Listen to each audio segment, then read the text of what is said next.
I like giving back where I take. So I thought, okay, I really love plants and I love outdoors and I love the ability to go outside and have fresh air. What can we do to increase this? I'm really passionate about this.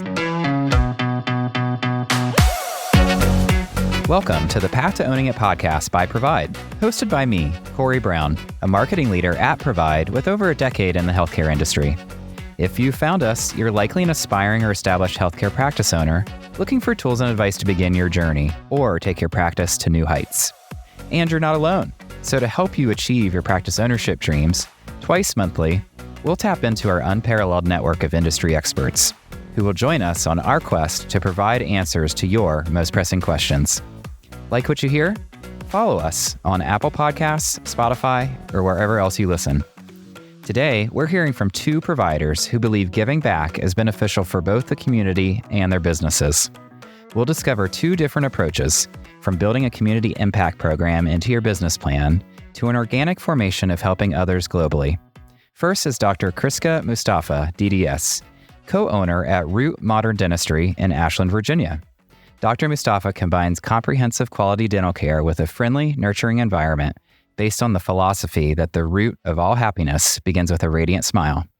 Since opening her practice, she's committed to giving back to the local community. Root partners with One Tree Planted to help positively impact the environment by planting trees for referrals and VIP patients. Dr. Mustafa, thank you so much for joining us. We're thrilled to have you here today. Thank you for having me. You know, it sounds like you're doing some awesome stuff in your community, and I know you have a flight to catch, so we have a lot to cover. So I'm just going to jump right in. Yeah. Can you just share a little bit about what your vision was when you set out to create Root Modern Dentistry? Yeah, I wanted to build an office that I felt comfortable going into and kind of looked at it the same way I look at the places where I go get a massage or a facial, kind of like self-care. Because dentistry is self-care and it should be. I mean, sure, there's a painful aspect associated with it, but when you think about a certain type of facial, it's not all therapeutic during it, but there's just a different mindset around it. And I think it's just the environment of those facilities are built with a different goal in mind. And I wanted to bring that into dentistry. Sure, we're a clinic, but we can also have a nice ambiance and make that person feel welcome and like to be there and kind of motivate them to come. And we've heard some patients say, I came here because I saw how nice it was online. Yeah. What an awesome feeling, right? To know that patients are really receiving what you're putting out there, right? Yeah. And just have a more welcoming environment. Yeah. Did you associate before opening this practice? I did. I worked in private practice right out of school, and I felt like I wasn't getting much exposure. It was just not a very high volume office. So I then went into corporate dentistry, worked in corporate dentistry for about 4 years and worked in a very high volume office. Right. But I learned a lot. I learned a lot from taking courses, more exposure. Obviously, the more you do something, the better you get at it. And realized, okay, I love doing all this stuff and expanding my knowledge and learning all this, but I also don't want to do it at this volume. Yeah. I want to do it at a speed where I can hone back, have relationships with my patients, do the best I can on one procedure, and be at a place that I enjoy and not want to not go to work. Yeah. And I built that in this office. I love coming in here. It's so pretty. And I get to meet my patients and have relationships and have time to talk to them chairside and not just run through them. Yeah, it is a very pretty office. I've seen lots of pictures. Thank you. Congratulations on that. Yes, thank you. So it's clear you have a passion for dentistry and self-care and for your community. Can you tell us why you built your practice in Ashland, Virginia?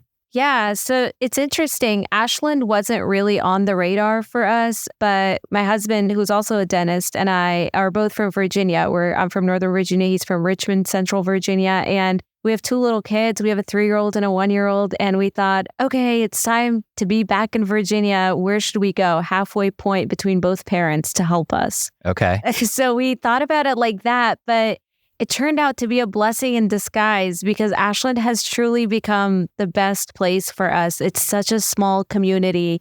Everybody is so supportive. They support local, and it kind of brings you back to where we've lost touch with the world and things that really matter. I run into the patients that care for me. They have local businesses and just supporting one another. And it's just such a beautiful city. And when I was looking on the Ashland Instagram page, I noticed that they do special events for Earth Day and giving back. Yeah. And so I said, man, that kind of connects with what I want to do, which is how we named the office Root Modern Dentistry. It has nothing to do with dental root. So when people ask, I always tell them, no, I love plants. I love greenery. And we came back to the root, which is Virginia as our roots. We're growing our roots in Ashland, Virginia, and there's a lot of greenery in our office, and our patients have picked up on it. Their thank you gifts are always more plants. It's pretty funny. It's becoming a jungle in here. Yeah, if you can see behind me, I feel the same pain. So So what is it, do you think, that inspires your commitment to your community? I like giving back where I take. So honestly, when thinking about, okay, I want to open this office and I want to partner with somebody, it was very, very hard for both my husband and I to decide what we want to do that we're truly passionate about, right? It's easy to say I want to give back to the less fortunate, and we all do, but there has to be a deep inside connection to really be driven to do that all the time. And I want to give back to a lot of different organizations. But one thing that I think about constantly is, as dentists, we use a lot of products.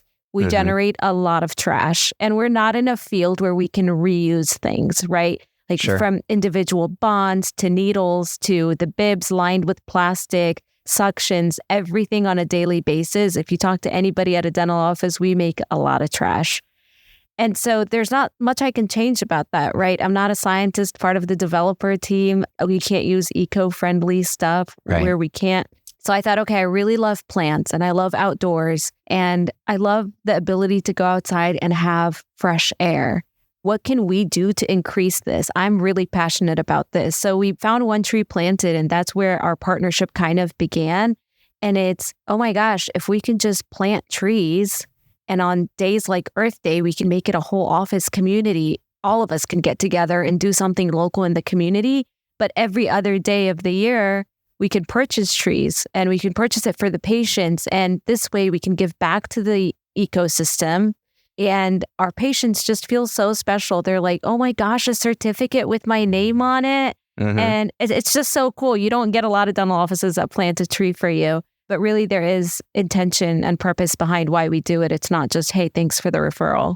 Yeah, I think that's so fantastic. I'm just curious, when you first started that as a business owner, how did you decide that this is something that you can do and fit into budgets that you have and really make it make sense for you and your patients in the foundation? Yeah, I mean, it's hard as a startup office, right? Nothing is in the budget. Yeah. Right. Turning on the lights is not in the budget. But when you think about it from the grand scheme of things, it's $1. It's $1 per person. And I don't buy my coffee. I make my coffee at home. I make a pot of coffee at home and I make a pot of coffee at work. And when my husband and I were sitting down, it's like, hey, there are people that spend $6, $7 a day on a cup of coffee. That cup of coffee money can go to your patient. Maybe in one day I won't get 7 referrals. Maybe I'll get 3, maybe I'll get 2, maybe I'll get 1. Yeah. So when you think about it from that standpoint, it's really not an overhead, right? To make a difference, it's interesting that we're in this environment where we're like, okay, $100 really won't get me anything. It's going to get me a top or a pair of jeans. But that's us. Anywhere else, $100 to a person means a lot. And 100 trees is a lot. But it'll get you one top for as a girl, or like not even a pair of jeans. Right. So you kind of just have to bring it back a little bit. Okay, is it a lot of money? And what is a lot? What do you want to give versus what you're taking? I still feel like the one tree I'm doing per referral is not a lot. I hope to have the capacity to grow and make it a bigger project. I want to partner with local businesses in Richmond, like for Earth Day. I want to do something where our office organizes a project around Earth Day. That's for future goals. But yeah, I mean, as a startup, everything you look at, you just got to bring it back a little bit. Okay, what is a lot? Yeah, that makes sense. And I love that idea of the future goals. And that was kind of my next question, right? Like, how do you expand this to your community to reach beyond what you're doing today? Yeah, there was actually, when we partnered with One Tree Planted, I reached out to several nonprofit organizations in Richmond. And Richmond's such a good place, which is about 15 minutes from Ashland. it's just such a good place. A lot of giving back happens in Richmond, and there are a lot of organizations. There's actually an organization out in Richmond where they let you borrow stuff to plant, like shovels, cards, mulch. They have this at no cost to you if you're doing a volunteer task. Yeah. And this is already a plan that's already going in my head. We're not there yet from a capacity level, but my goal is just, hey, start with the team and then bring your families. Bring your kids. It's such a fun activity. Bring your kids and invite the patients and invite their kids. Together, we can make a difference. And I don't know, my plan is really reaching out to the Ashland town and seeing where is a need, where can we do this at, and kind of just be given instruction, do it here. And it's fun. You're giving back and you're doing something that's permanently there. Yeah. I have a lot of experience with what you're talking about too. My husband and I have a nonprofit here in Columbus, Ohio, where we grow vegetables in several different community gardens, and everything goes to local food pantries. And, it started really small and it grew into something big, and we involve a lot of people in the community, including kids and families, and invite them in the garden. And it's always just so much fun. So, oh my gosh, I hope that's you do awesome. That. Yeah, I need to connect back with you when we're there, and you can hold my hand through it, because that is exactly what I want to do. Yeah. Well, we're happy to help. So yeah. And I have a patient that's a horticulturist, and we've been sharing thoughts on it. And she lives in a retirement community that the community has a farm that everybody volunteers and plants things, and they not only sell it, but they also take from it for themselves. Yeah. She said she would be interested to help. And it's interesting how many people want to do stuff and know this. We just need to collaborate and connect and get together to do it. Well, I think it's great what you're doing. And I would just love to ask you what advice you would offer other practice owners who are interested in investing in their local communities. How can they get started? I think finding what you're passionate about first, because that's the only thing that'll drive you to continue doing it past year 1, year 2, year 10, year 15, right? The spark dies down if you're not passionate about it. So really don't be forced and rushed to decide. It took my husband and I about 9-12 months until we got something together of what we wanted to do. Yeah. Figure out what really drives you and what you care about. And it doesn't need to be what everybody else gives back about. Nobody really thinks about the environment from a dentist standpoint, right? We're giving back smiles. We're donating our time to Mission of Mercy. And these things are all great things. But if at the end of the day, find what drives you, find what you're passionate about, and whatever that is, it'll drive you to be successful. And don't look at all the reasons why you can't do it. Really, just if you find one reason why you can do it, you will, and you will make it through. I mean, that's like business ownership. If I knew what I know now. Yeah, exactly. No, right? I love it. Yes. Well, that's awesome. Dr. Mustafa, thank you for walking us through how you've developed a successful community partnership. You should feel a real sense of pride about what you're doing for your community and the environment. So thank you. Thank you so much. And thanks for having me. Absolutely. When we return, we'll meet another dentist who has transformed a mere study club into a thriving and impactful philanthropic organization. We'll be right back after a short break.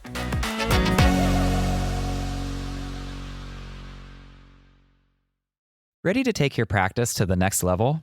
Meet the Provide Card, the credit card built specifically for healthcare practice owners.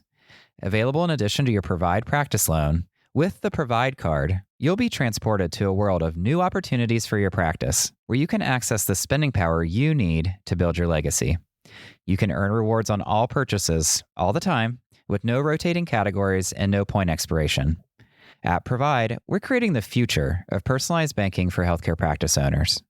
To learn how to apply for the card that makes your purchases go the extra mile, contact your Provide representative or visit getprovide.com/providecard for more information, including rewards terms and conditions. I'm Corey Brown, and this is Provide's The Path to Owning It podcast. I'd now like to welcome Dr. Kevin M. Kinney, DDS, to the show. He's an associate clinical professor in the Department of Family Medicine at the University of California, San Diego. Several years ago, he began a study club with colleagues from the Navy, as he is a retired Navy captain. The club grew to over 100 members and is now a full-fledged philanthropic organization, the Kevin M. Kinney Foundation.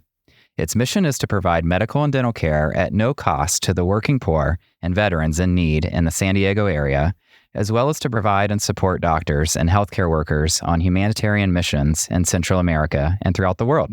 Dr. Kevin M. Kinney. Nice to have you on our show. Welcome. Great. Thank you very much for having me. So I would just love to know if you could start to tell us, where did this desire to help your community and beyond come from? The desire to help. I think that every dentist has this. A funny story. I was banging on the door to get into dental school. And for a lot of us out there, honestly, it wasn't easy to get in. It wasn't easy to get out either. Right. But when I finally got accepted and my mom was very happy. And the first thing my dad said to me was, now you have to give back. Here's the story number one. Dental school, graduate, military, finish your commitment, then private practice. And so you join, hey, there's a study club. So you join a study club and then you go to it and then all of a sudden it dissolves. And then there's another study club and then you join it and then it dissolves. So I woke up one day and I said, I'm tired of joining study clubs that dissolve. I think I'll make my own. So I called up a couple of buddies that were practicing in San Diego that I was in the Navy with. They were good guys. And I said, hey, I'm thinking about making a study club and get ready to laugh. This is old school. I got these Gordon Christensen VCR tapes, and I got a little VCR from Costco and said, why don't you come over Tuesday night to my office? We'll watch this VCR tape I just bought on, clinical techniques. So then it started out, it was 3 guys in the office. Then it was 5 guys. Then it was 7 guys. Then people would say, hey, can I bring a friend? And then there's 20 guys. We can't fit in a little room to watch. So some guys are just out there talking to each other. But my wife called it group therapy for dentists. We're really serious about learning dentistry and getting better. We put these VCR tapes and you can see we're geeking out. You're really like, what do you use? What bonding agent? How do you do this? Everybody was really into it. And then somebody said, wait, why don't we try to go to a restaurant? You think we could do a restaurant? So yeah, let me look into this. And the first time we did a restaurant, I had 77 doctors. I almost fell over backwards. So, whoa, I think we got something here. So then the study club just continued to grow. Since we started doing 10 meetings a year in restaurants. For years, it was just called Kevin Kinney Study Club. They didn't even have a name. So then finally, one of the big implant companies, they were going to provide a speaker and they were going to give us some money. And they said, listen, we can't give money to Kevin Kinney's Study Club. You need a name, so name it. And so right then I said, okay, we'll call it the Patriot Study Club because like 80% of us were in the military at one time. It's San Diego. We were all in the military. That's how we got here. And then I woke up one day and I said, if we charge the nominal fee, like half the price of what the dinner cost, we might be able to make a little money on this thing and then we could do some philanthropy. So then I figured out that each time I do a meeting, we could make like $3,000. And we're doing 10 of these meetings a year. We started supporting all sorts of little things from little scholarships to helping out some students to, there was a hurricane in Texas. So I told my accountant what we were doing and he actually covered his ears. And so you can't do that. You can't just give money away. You have to pay taxes. You have to become legit. You have to make a foundation. I said, all right, get a lawyer. Next thing you know, we become a legitimate foundation, a 501c3. Wow. So it really just sounds like the entire organization evolved organically and took off on its own. As your group grew in size and scope, how has its impact on the community grown? We do this giant toy drive out here. I started it like 26 years ago. I was a dentist that had the Christmas party. Okay, Dr. Kinney's having the Christmas party. You invite all your dental friends, you invite all the specialists, we'd cater it. And everybody came to the Christmas party at the dental office. They had to bring an unwrapped toy. So then we would give the toys away to Toys for Tots. And then I found out that there were other organizations that really could use the toys. So out here with the military, there's an organization called Support the Enlisted Project. And it helps military families, young military families. I called down to the military base, and said, hey, I got all these toys. Hundreds of toys. And then they said, wow, call this organization. I said, listen, I got toys. All these dentists are in my study club. We all put a box in our reception area. It says toy drive. And then the patients come in, they drop off the toy. Yeah, everybody in America, every dentist should do this. Last year, we gave, 1,000 toys to the military. We had 20 bicycles and helmets. And then the families came in. It was covered on 3 TV networks. We couldn't believe it. Just the need is out there. So, I get psyched up just thinking about it. I don't even have a practice anymore. And the toy drive is huge. So for all the dentists out there, if you haven't done it, you said, oh, geez, it's so much work. You get a cardboard box, you cover it with wrapping paper, you write toy drive on it. And then you put it out there on your web. And now with social media, just put it out there on whatever you're doing. And your patients, they just love it. So you started off managing a lot of charitable giving, but how did you evolve into a group that was also a service organization? very fortunate out here at the University of California, San Diego. It has a pre-dental society. And at the medical college, they have 3 clinics in San Diego where poor people can go and get free medical and dental care. Now, the interns and residents from the medical school, they cover the medical aspect. And then the pre-dental society, the kids that are trying to get into dental school, they man the free clinics. And the patients are great. And somebody's walking around in San Diego. They're a good person. They're doing the best they can. They have some toothache or something. And it's, it's $1,000 for a root canal plus a buildup in a crown. And they just don't have this money. So they could come in and we could do the dentistry. We do it for free. And it doesn't cost the patients anything. But they know it's a teaching environment. And the teaching environment is we're instructing these pre-dental students. They're ones that go out, they get a CPR card, they get an x-ray license, and they're learning hands-on. And then for me, it turned out to be a crack up because I would meet these really great students, great people, and I would hire them from my own office. I think I hired over a 10-year period, I hired 11 of them, and they all ended up getting into dental school and moving on. And one would get accepted to dental school. I turn right around and hire another one. I would just make up a job. Whatever you want to come in my office. Just make up your own hours. And we help. Our study club is one of the biggest contributors to the free clinics. Every year, my old boss would call me up and say, Kevin, could you help me out? Can you give me $10,000 for the free clinics? I said, yeah, let me just put on a couple of study clubs and we got it covered. Then I went out to the Spear Center. A lot of the dentists are familiar with this. Out in Scottsdale, Arizona, they have an education center. And if you do the Spear classes, it's great for your practice. But I went out there, and I don't want to use anybody's names, but there was a very well-known businessman who was a money person. He had at least $100 million. And I was talking with him. You're bellied up to the bar, having a glass of wine, and just chat that away. And he said, hey, you know what? I'm thinking about making a clinic in Guatemala. So a few years later, when we got to study club, I was thinking, I wonder if he did it. So I did a Google search, and they did. So I called him up and I said, hey, we met a few years ago at the bar, and I heard you made a clinic in Guatemala. He says, great. I don't have any dentists. We need volunteers. I said, great. You got a clinic? I'm a dentist.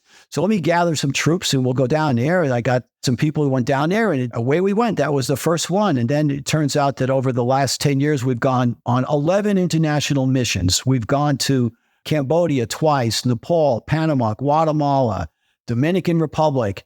You find out there's a need. You find out that there's organizations out there. There's already clinics made. They need doctors. And guess what? You're it. You can do this. You land up meeting dentists from that country, whether it's in Nepal, Cambodia, and the foreign trained dentists, they're very helpful. They're very happy that you're there. And it's just amazing that the patients, what they go through to realize, like walking in the hot sun in Panama to see an American dentist to get this nasty tooth extracted. And then if we're not there, who's going to do this? There is no dentist. Wow. Yeah, that's incredible. I mean, what do you say to younger dentists who are interested in contributing their time, their talents to an international service organization? What should they know about how to get started? For the younger dentists and for everybody out there are organizations that have already done the infrastructure. They just need doctors. They need doctors. So you could Google this Spear Institute. They have the clinics in Guatemala that I went to. There's also on the web, it's called Dental Global Relief. They have clinics in Africa, in India, in Cambodia, in Nepal, in Mexico, Guatemala. They need doctors. And they have all the infrastructure, hotel, everything, food, restaurant. They need doctors. Everything is set up. All you got to do is show up. And like busy practice, I had a big practice. I could not get away for more than a week on vacations. These trips, most of the trips I've been on are 1 week. 1 week. You fly out on a Friday and the following Saturday, you're home. You get in there, you get down to business, and you do the thing. You work really hard for 1 week. And then you come home. Now that I'm retired, I mean, we went to Cambodia, we're gone 3.5 weeks. But most of the humanitarian missions I've gone on, it's like, hey, we're getting down to business. We're flying in. We're setting up the equipment. Monday morning, 8 o'clock in the morning, the patients are lined up, 200 families around the block because the American dentists are there. The Rotary clubs and the monasteries and the churches down there, they do all the getting the patients, getting them lined up, and then get down to business. And away you go. Now, you're looking back on my career, go, oh, remember that veneer case? No. the most important thing you remember is all these patients that you saw in other countries, how thankful, how grateful they were that you showed up and you were able to do this. Yeah, that must be so satisfying for you. I mean, these stories really sound incredible. What do your regular patients think when they hear about these trips that you're doing? Patients would come in and go, "Hey, Dr. Kenny, what's new?" I said, "Well, we're going to go down to the country of Panama in a couple of months on a humanitarian mission." I go, "Really? Tell me all about it." And then 6 or 7 months later, the patients come back and they go, "Hey, how was that trip to Panama?" And so you wouldn't believe it. And then you start talking about everything you saw, everything you did. Then all of a sudden there's a new patient in your office and they go, "Hey, I heard you went to Panama." It's good for your business. It's like something that I didn't plan on that, but people find out that like, hey, he's a good guy. No, I mean, that's an unbelievable story, right? I mean, I've never heard of such a story with such an organic buildup to like where you started to where you are now. It's unbelievable. And you have a clear passion for your community and philanthropy, obviously. Do you have any words of wisdom besides what you've shared that would help other practice owners who are trying to figure out how to give back to their own communities? First of all, you have to make up your mind that you want to do this and write it down. It says, I am going to give back to my community. And like so old school, get a composition book and write, or a legal pad, or if you're quick on the laptop and say, I'm doing this. This is a goal. And write it. How am I going to do this? I'm going to support the Little League team. I'm going to support the Brownie group up the street. It's all good. Whatever you want to do. Figure out what is your passion and how you could do it. Well, I want to do something, but I don't know what to do. Then do the toy drive. Don't reinvent the wheel. I would recommend to every dentist, everybody got into this because somewhere in your DNA, you just want to help people. Great. We have this phenomenal lifestyle. Unbelievable. It's great. I never thought it would be this good. However, we have the opportunity to give back. And if you could just say, listen, I'm a busy guy. I got a family, I got kids, I got financial obligations. Can you give 1 week a year? If you really plan it out, you could work like crazy before you go, and you work like crazy before you come back, and you don't even know what month at the end of the year, you look at the P&L statement, you don't even know what month it was that you went on the humanitarian trip. You can pull this off. You really feel like a doctor. You feel like you're giving back, and it's very fulfilling life. Dr. Kenny, wow. I mean, that was just an amazing story. Thank you for sharing all of those tidbits for aspiring and established dentists in our community.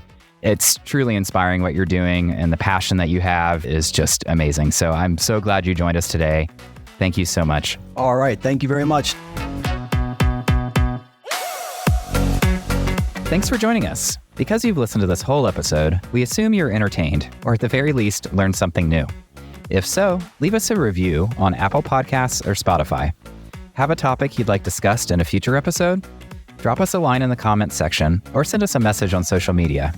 If you're ready to take your practice ownership dreams into your own hands, be sure to visit getprovide.com to pre-qualify and browse our practice marketplace, or check out our news page for more helpful resources. The Path to Owning It is brought to you by the team at Provide, with support from Slide 9 Agency. And it's produced by PodCamp Media, branded podcast production for businesses. PodCampMedia.com. Producer Dusty Weiss, editor Emily K. Singer. For Provide, I'm Corey Brown. Thanks for being on the journey with us.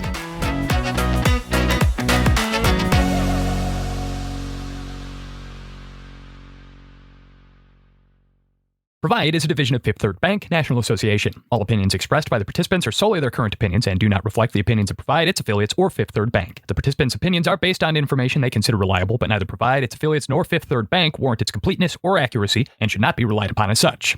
This content is for informational purposes and does not constitute the rendering of legal, accounting, tax, or investment advice or other professional services by Provide or any of its affiliates. Please consult with appropriate professionals related to your individual circumstances. All lending is subject to review and approval.